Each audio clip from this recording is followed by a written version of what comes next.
Maynila, sabay-sabay na nag-walkout sa klase ang ilang mag-aarang Polytechnic University of the Philippines bilang pakikiisa sa EDSA People Power Anniversary. Live na magbabalita si Mobile Journal, Ivan Taringe. Ivan. Cheryl, daan-daang mga estudyante mula sa Polytechnic University of the Philippines ang nagsagawa ng isang campus walkout kaninang umaga bilang pakikiisa sa ika-40th anniversary ng EDSA People Power Revolution.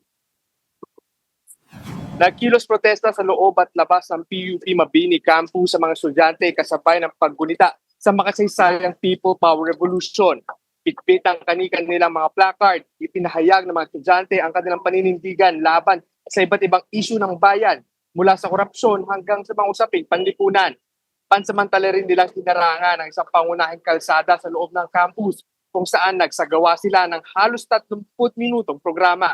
May mga umawit, may mga nagsalita at may mga nagpahayag ng kanilang saloobin, ngunit iisa ang mensahe, panagutin ang lahat ng sangkot sa korupsyon at ipaglaban ang karapatan ng mga naapi. Binigyang diin din ng mga estudyante na kahit hindi nila nasaksihan ang unang People Power noong 1986, hindi ito hadlang para makilahok at ipagpatuloy ang diwa nito. Ani nila, hindi nalalaos at hindi humihina ang boses ng kabataan. Matapos ang kanilang programa dito sa Santa Mesa, tutungo naman ng mga estudyante sa EDSA Shrine para sa kanilang pangunahing programa.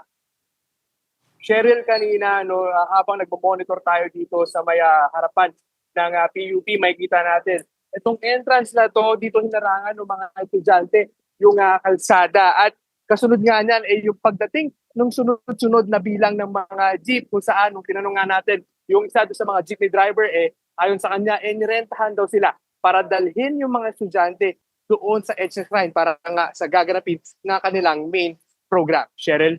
Maraming salamat, Mobile Journal, Ivan Taringe.